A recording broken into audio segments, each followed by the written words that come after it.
This is our fourth and final lecture on Chapter 2, the important Chapter 2 of Enrique Dussel's The Philosophy of Liberation.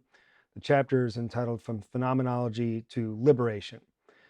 And in the remaining section of this chapter, I want to discuss section 2.6. We'll call this the ethics of liberation and how Enrique Dussel looks at ethics and morality and their role in efforts at liberation. He writes at 2611, liberation is not a phenomenal intrasystemic action. Liberation is the praxis that subverts the phenomenological order and pierces it to let in a metaphysical transcendence, which is the plenary critique of the established, fixed, normalized, crystallized, dead. Now, again, another mouthful here. Now, he wants to walk a fine line, I think, in what he's trying to say here. We've talked in the last lecture about that tension between the idea of exteriority and the idea of totality, and to say that they weren't really absolutes, that the exterior could not be absolutely outside of the totality of being, of ontology, of phenomenology, all those words that signify the system that places people, some as winners and the vast majority as losers. Liberation is something that subverts that order, but it doesn't subvert it from an absolute outside. There's something in the order itself that allows itself to be deconstructed, to use a term that Dussel does not use. It lets in what he calls this metaphysical transcendence. Remember, metaphysics as opposed to ontology. For every other philosopher, those are more or less synonyms. But for Dussel, remember, ontology is that placing or structuring of people, the ideology that puts people in a certain spot. Metaphysical reality, metaphysical transcendence is that which is outside of the system of being and the current world system, the referential system of significance that structures all our lives and places us in certain ways. Something is able to break that up. Something is able to call that into question. Something is able to shake up that which is thought to be and is often argued to be something set in stone, just natural, just the way it is. It is what it is. Something is able to break that up somehow. Something disturbs that comfort. And he describes in the last word here that crystallized, normalized world is a kind of a dead world. It's not moving forward. It's more of the same. We saw in the last lecture that the powers that be dread a future. They want today to be forever. They want everything to be the same, and that's a kind of death when it comes to us human beings. So to try to think this through, he makes a distinction, Dussel does, between moral and ethical conscience. If you took a moral foundations course with me, I tried to make things easy for us at the beginning. I said, look, those words morality and ethics may have different connotations, and in different philosophers they are sometimes distinguished. But I would say to you, let's just make an agreement that when I say moral, I mean ethical. I mean ethical, I mean moral. Don't think of one as communal and one as individual. Let's not do that. Let's not mess ourselves up like that. Ethics is the Greek word for it. Morality comes from the Latin word for being the best we could be. All right, they could be synonyms, just like ontology and metaphysics for many philosophers are just synonymous. Okay, well, Dussel wants to make a similar kind of distinction between two things that might otherwise be thought of as synonyms: moral conscience and ethical conscience. Now, moral conscience, and if you're looking at the slides, you can see that I color-coded it blue, which for Dussel doesn't mean bad, like I like to say blue bad, but it means open to critique, to show its conditions of possibility and its limitations. So moral conscience, he writes in 2621, the totalized person who carries out the proyecto of the established order and observes its laws can have a moral conscience. I designate moral conscience the application of the principles in force in a given system to a concrete decision. Now, again, in the slides, you can see I underline it. That's his definition of moral conscience. The application of the principles in force in a given system to a concrete decision. An administrator who tries to sell products at the highest possible price to make more profit for the company and who personally steals nothing from the company has a moral conscience. Moral conscience accompanies an act and can cheer, disturb, blame, or tranquilize. The greatest tyrant can have a tranquil moral conscience, as can the fanatic. So long as you're operating on the basis of the ethos, the way we do things around here, of the given system, you play by those rules, you play that game, you have a moral conscience. An ethical conscience, he says in 2622, I designate ethical conscience the capacity one has to listen to the other's voice, the trans-ontological word that breaks in from beyond the present system. The just protest of the other may question the moral principles of the system. Only the one who has an ethical conscience can accept this questioning from the standpoint of the absolute criterion, the other as other in justice.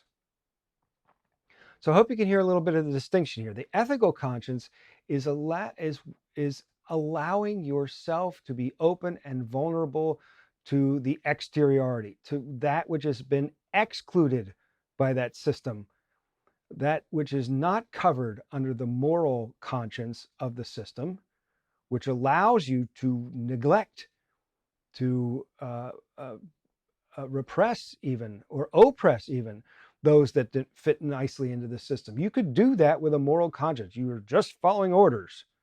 Is a classic case of that moral conscience. But an ethical conscience opens you up to that which is being excluded, repressed, turned into nothing, ignored by the current world system of being / ontology / ideology / phenomenology, all those blue words for Dussel. The conditions for an ethical conscience is you must be, as he puts it, atheistic towards the system. He talks in a chapter we won't be able to cover about fetish. A fetish is generally a little object that you might carry around with you that you think has the gods within it, and it's kind of magical, and you take it to be sort of divine in some ways, but it's just a little piece of wood or a stone or whatever. He says we tend to be fetishize certain things like property, profits, the flag, the nation. We turn them into fetishes that we think confer on us some magical protection and powers. And he said you have to be atheistic towards those idols, to that kind of idolatry. For having an ethical conscience, you must respect the other as other. Not another one of the same, not another one that doesn't seem to fit into the same and what's the matter with them, but the other as other from their point of view. He says, respect is the attitude of metaphysical passivity with which honor is rendered to the exteriority of the other. It lets others be in their distinctness. And you've heard me mention the philosopher Heidegger and his idea of Gelassenheit, which is a German word for letting beiness. Maybe the ethical conscience is a kind of attitude of vulnerability that allows the other to be other, and stops ourselves from always trying to label, categorize, shoehorn in people into a system not of their making. It's a kind of, he says, it's a kind of passivity, not a practical passivity, but a metaphysical passivity, allowing that which exceeds the ontology, the being, the world system, allowing that to be what it is. Respect then is not respect for the law, which is one of those universals, which is an abstraction. It's a way of making everything the same. And it's not respect for the system or its proyecto, its project, what it's all about. It's not respecting that. Respect is respect for someone, for the freedom of the other. The other is the only really sacred being worthy of respect without limit. Now, here Dussel is being mainly influenced by Emmanuel Levinas, that French philosopher, Jewish thinker that we've referenced many times. Levinas refers to the other, the face of the other person, the suffering other, as wholly other, like completely other, WHOLO, wholly other. And what he is saying is there's something of the divine in the face of the suffering other. In Jewish thought, God is wholly other, completely other, fully other, as other, not up to my determinations, not up to my limitations. Shouldn't even say the name, which conveys a sort of comprehension which I would lack. So the other is the holy other, and that's sacred. So you translate that into the material world, so to speak. The other person is in their otherness. Before the labels, before the categorizing, before putting them in boxes, the other is the sacred, that which is most worthy of our respect. And respect is silence, not the silence of someone who has nothing to say, but of those who want to listen to everything because they know nothing about the other as other. If the other is other, then the proper expression of our respect is to be quiet and listen, to hear what they have to say, because if we're talking according to our own proyecto, we're talking according to our own ethos, the way we're most accustomed to thinking and talking. We're not hearing the other as other, we're hearing the other as we think the other is, as we experience the other already. No, the proper approach would be a Gelassenheit, a letting be, letting the other be. To be responsible for the other with regard to the system characterizes the ethical conscience, to recognize and respect the other qua other, the other as such, to recognize the system, again, being, ontology, ideology, to recognize the system that alienates the other, to see how the other gets othered, as we now say sometimes, to be open to a new world, and to have an ethical conscience means to make possibilities possible, not to foreclose on possibilities, but to open up possibilities, not leaping in, as Heidegger says, where you take over for another person and you free them from their freedom because you've taken over, even with all the best intentions. You haven't let them be. No, what Heidegger would say is a kind of a leaping ahead, where you make possibilities possible. You open up possibilities. You don't determine which possibilities get actualized by the other, because they're other. They're not you. You're letting them be them. That's what Dussel is talking about here. And to do that, you have to risk yourself, because ourselves are so bound up with the current world system, the referential system of significance, of values, of meaning, of what counts, what doesn't count, the proyecto, the being of the world as it happens to be from the vantage point of a few to the detriment of the many. Ourselves, our identities, who we think we are, what we think is important, is bound up with that. And if you're going to let the other in, if you're going to open up the windows and the doors and let the other in, that's a risk to yourself. You may find yourself transformed in ways that you didn't expect. And of course, with every risk is a nervousness, right? A fear that, what's going to happen? I don't know. I don't have control of this. This is not part of my world. World being that which I have all figured out. I know what I'm doing, and I know why, and I know how we do things, because it's the way one does things. That's our ethos. I got guidance. But when I risk myself, when I risk that world, who knows how I'm going to turn out? And that makes people nervous. He writes at 2633, responsibility for the poor, exterior to the system, exposes the just person to retaliation by the system, which feels under attack because of its dysfunctionality, openness, and exposure. For this reason, with inexorable logic, the totality persecutes those who, in their responsibility for the oppressed, testify to the necessity for a new order. Responsibility entails exposing oneself to traumatization, prison, even death. Heroes of liberation, not the heroes of the ancient expansionist homeland, anti-heroes of the system, put their life forward and risk it. Responsibility is the supreme valor, incorruptible strength, wisdom, authentic clairvoyance of the structures of totality. So ethical conscience is an ethics of risk. It's the ethics of vulnerability, but also a kind of heroics. Not the heroics that's going to get you a parade downtown, but maybe the kind of heroics of Socrates, which is going to get you to hemlock because you've asked questions.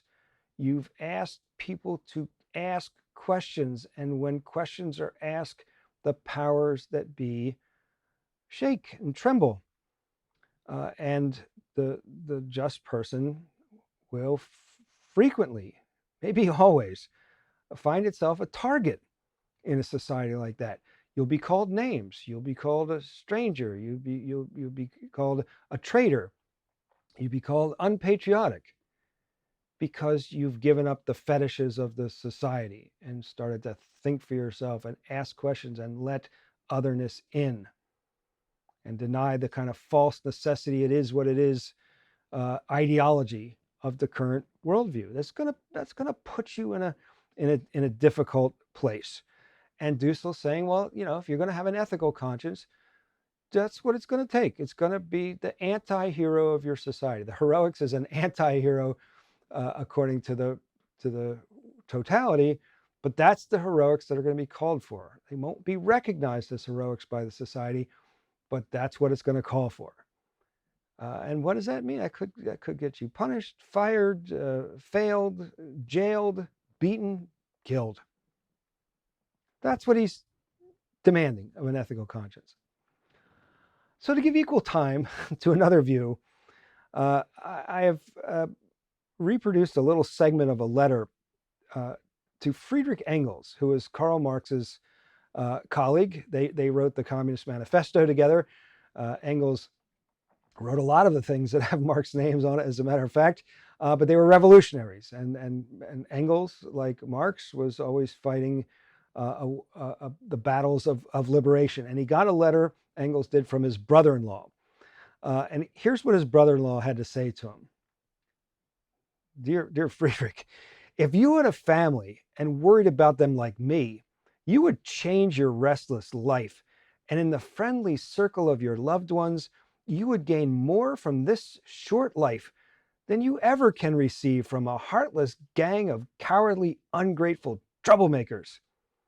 It is just as if you still have this thankless idea of sacrificing yourself for irredeemable mankind, to become a social Christ and to devote all your egoism to achieving this goal. So here was Engels, who Dussel would have to say had an ethical conscience. Engels, unlike Marx, was from a well-to-do family, wealthy industrial family. He had plenty of money. He didn't have to worry about the proletariat. He didn't have to worry about the workers in the factories across the world. He didn't have to foment revolution. He didn't have to do any of that stuff. His brother-in-law says, "What? You got a nice life. You're comfortable. You got family. You got friends. Life is short." And plus, those people squabble. Some of them a lot of them are not even thankful for the efforts you do. Remember, Marx and Engels thought that a revolution would come in Germany, this industrialized, the most industrialized part of Europe, where there would be plenty, and plenty is a precondition for equality. And the workers there would certainly rise up and throw off their capitalist masters. They did not. They found themselves not particularly interested. They didn't want to be bothered as much as Marx and Engels thought. So, okay, I put this out there for you as well. Dussel and Marx and Engels want a kind of heroics from us if we're going to have a worthy of the name of an ethical conscience, but equal time to the naysayers to that project. And you can think about that. Dussel continues in 2641. The one who takes responsibility for the other in the system is seen by the dominator of the totality as a fifth columnist, a prophet of hatred or chaos, a corrupter of the young, Socrates, right? Socrates was charged with corrupting the youth by getting them to ask a lot of questions, who still retain some freedom in as much as they have not yet fully entered into the system as a whole, the young. What is certain is that those who pursue the impulse of alterity or love of the new order, in which the poor and oppressed can dwell in justice, are transformed, even against their will, into an active principle of destruction of the old order. The oppressed as oppressed, and the ones who risk themselves for them, insofar as they yearn for the new order and assume an active responsibility, at least by no longer supporting the foundations of the present order, make dominators uneasy. Okay, that Socrates made Athens uneasy, and they tried him, convicted him, and executed him for it. And he's not alone. You might ask what actually happened to the man Jesus, the order that he tried to shake up and how it responded to him. It's an old story, and it's for the few because, again, it's great risk, it's great vulnerability. Like Engel's brother-in-law, a lot of us recognize that the comfy life is comfy, and maybe we don't need to put ourselves through it. I just want to draw one more point from this passage, that whether we are doing things according to our own will, whether we are doing things according to the will of those who we want to help, that's the question we all need to ask ourselves when we're talking about the question of liberation. Are we liberated from false ideas about ourselves, false ideas that we have of others, false ideas of the way the world is, the cave? That's what we need to ask ourselves about. And who are we, and how can we be the best we can be? What do we need to liberate ourselves from in order to be like that? Now, this is a good time to remind us of a comparison to Ea Kriya, what Dussel is saying here. Remember, Ea Kriya says, first, we need to realize the weight of reality. That's that noetical aspect of liberation, where we come to know how things really are in their reality without illusion. And Dussel would say we do that by recognize the interplay of center and periphery, on ontology and metaphysics, phenomenology and epiphany. We have to recognize and understand that tension. And then it has to move us, shouldering the weight of reality, where we take up not just the moral conscience of the society as it is, the powers that be, determining the guidance that we should all live according to, the they, what one does, our ethos. No, the ethical conscience is to take on the responsibility of the injustices that we've come to know in realizing the weight of reality. And then finally, we need to act as the heroic anti-heroes, as Dussel says, and take charge of the weight of reality in our practical determinations and actions in the world. Dussel is arguing these three moments just like Ea Kriya is, just using different terminology. He writes at 2671, liberating action that directs itself to others, brother or sister, woman or man, child, is simultaneous with work in their favor. There is no liberation without economics, without humanized technology, without planning, without beginning with a historical social formation. Now, I have that, if you can see the slides, I have that underlined to point out the parallel with what Ea Kriya was saying about the university, whose telos, whose objective is liberation, a new human being and a new earth. He said, what's the goal of the university? Is it to train competent professionals? No, it's to bring about a new human being and a new earth. It's for liberation. It's to be at the service of the poor, which is where reality really breaks through and shows you what's really going on. However, he says, even though it's not the primary goal of the university, we have to make competent professionals. We need people who are educated and have great technical skills and can administer and serve society with their minds and with their talents and with their creativity. We need that. So again, this is nothing utopian that Dussel's talking about. We have to re-envision what economics, technology, planning, and our social formation is all about. Because of this, the praxis of liberation, he calls it a practical poiesis or a poetic praxis. Poiesis, again, is that Greek word we get our word poetry from, but it means a making.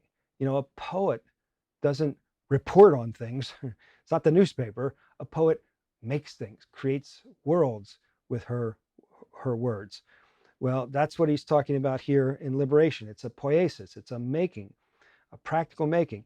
It is the act itself by which the horizon of the system is crossed over and one really penetrates into the exteriority through which a new world, a new order is constructed, a new, more just social formation, a new human being and a new earth. So in Dussel's mind, praxis is the person-to-person relationships. And then he's talking about poiesis is the person-to-nature relationships. So you just sort of keep that in mind when you're reading him. When he's talking about praxis, he's talking about our human interrelationships. The poiesis he's talking about is what Aya Korea would reserve the word labor for, or non-capitalist work for, making things from the world that we need in order to live and thrive and be the best that we can be. So what would be the ethos of liberation? Well, it's tricky. it's quite tricky. Ethos, as we learned, is custom and character. It's the way we do things around here, the way we're tuned in, right? How then can one have a custom whose function is to create the new?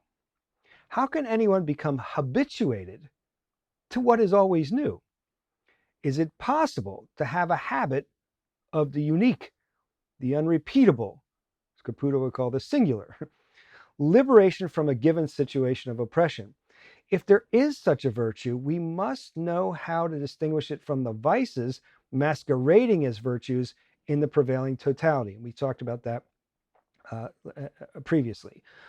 On the contrary, the ethos of liberation is not just the habit of not repeating the same thing. It's not just the habit of not repeating the same thing. Let me pause there. Existentialist philosophers, Heidegger and Sartre and Simone de Beauvoir, premier existentialist thinkers, if you want to call them that, all talked about authenticity. And they all talked about inauthenticity and bad faith. And what they said was, well, if in effect, inauthenticity, bad faith is doing what one does, doing it the way they say, going along to get along. That's inauthenticity. So how do you become authentic? That's always the question in existentialism class. Heidegger and Sartre and Beauvoir spent a lot of time talking about inauthenticity and very little time talking about authenticity. Okay, so how would you be authentic? Is it just not doing what everybody else is doing? Would that be enough?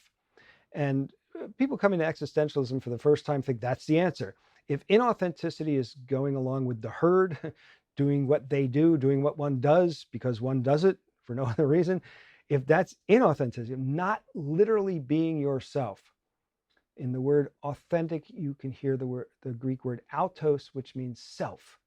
To be authentic is to be yourself, to be your own, right? To be your own. Autonomy, rule your own. If I'm doing what everybody else is doing, that's not my own, is it? I'm interchangeable with everybody else. So it seems like the way to be authentic is just do the opposite of what everybody else is doing. If they're all doing A, I do not A. That's the answer. But it's not the answer. And the existentialist philosophers warn against that. They say, really, that's just the flip side of the same inauthentic coin. Instead of just going along with everybody, you just automatically, almost thoughtlessly, simply do the opposite. And that's reactionary. That's not liberating. You're still letting the they, the one, the society, the proyecto call the shots, just in a negative version of it. You're just doing the opposite because it's the opposite. It's trickier than that. It's harder than that. And Dussel's saying the same thing here. Ethics of liberation, the ethos of liberation, is not just getting in the habit of not repeating the same thing just because it's different. We don't want just different. Different doesn't have to be the highest criterion here. You would think more, better, more real would be the criterion. On the contrary, he says, it is an aptitude or capacity, become character, become habit, become disposition, for innovation and creation, inasmuch as it emerges from serving the other, and the other is always a concrete person in a unique situation of oppression and exteriority. Again, a singularity, a real person with a proper name and a place. That's the other, not some abstraction, an other person. Only someone who is responsible and faithful to someone else's uniqueness can be a liberator, right? So if the society, the world system, being, ontology is treating people by mistreating them, treating the others by labeling them and using them just simply as tools for a project of others, you can't simply do the opposite there, because then you're making the others into another category, into another concept, your concept, right? You have to let the other be other. You have to let the other person be who they are. And that is hard. That is tricky. And Dussel recognizes it, and the existentialists recognize it. You point out the problem. Everybody's acting like everybody else, kind of mindlessly. Right, that's the problem. How do I fix it? Just do the opposite? Nope. That's still letting that initial ideology determine your actions almost mechanically. Well, they're doing it, so I'll do the opposite. It's not going to be enough. That won't be enough, right? Have to let that which is ignored or hidden or invisible have an epiphany somehow. And that requires risk and vulnerability and silence and listening and relinquishing a certain amount of control. So liberative justice then is what we're after. He writes in 2683, liberative justice does not give to each what is due within the law and the prevailing order, but grants to all what they deserve in their dignity as others. Thus, liberative justice is not legal justice, whether distributive or commutative, but real justice. That is subversive, subverting the established unjust order. So distributive justice, according to the system, is what society owes its members. Remember when we talked about the base superstructure model of Marx, and we said, we have raw materials and we apply our labor, and then we have to distribute the products of those labors. That's distributive justice. And how that decision gets made determines what our laws and politics and eventually what our culture will be all about. Commutative justice is what individuals owe each other. Certainly in part of a quid pro quo. I do this for you, so you owe that back to me. Those kind of economic arrangements, commutative justice. Okay. Both those, distributive and commutative justice, are determined by the overarching proyecto, Dussel wants to say. Liberation is about goodness. It's a subversive illegality. And again, you can hear the risk involved. You can see why society doesn't like this, because the law says, here's how we distribute things. And the law says, here's what we owe each other. And Dussel and liberation thinkers are asking, yeah, but what do we really owe each other? How are we really responsible to the otherness of the other? Right? That's their profound, dangerous, risky, vulnerable, subversive, illegal question. It's not being directed by the law, by the ethos, by a moral conscience. It's being directed by an ethical conscience. But it's an old idea. It sounds like, wow, just these recent guys come up with this subversive philosophy, but you could find it in Aristotle in Book 5, Chapter 10, where he talks about, the word gets translated as decency, where he talks about what you need to do is something that's more than fair. Even Aristotle recognized sometimes what we call fair is unfair because of the singularity of people, of groups, of circumstances, of situations. You need to make some kind of rectification of justice understood as a certain kind of fairness. Sometimes you got to do what's more than fair to be just. Right? And even Aristotle recognized that. And I think this is an old idea that Dussel is just bringing up again. Well, we've now finished talking about the very important chapter 2. In what remains of this book and in what remains of the time we have left, I'm going to have to compress a number of things together and kind of summarize. Unfortunately, that's all the time we have. But what I've been trying to do this semester is to put some tools in your toolkit for thinking about, at least thinking about the questions of liberation, of who are we? Are we in need of liberation? Is anyone? And what means might we pursue to attain liberation? And what would liberation look like, and why? Why should we even think about these things? And that section of Dussel's philosophy of liberation supplies us with a number of key ideas. So in the remaining lectures, we'll try to pull all this together and summarize and see where we go from there.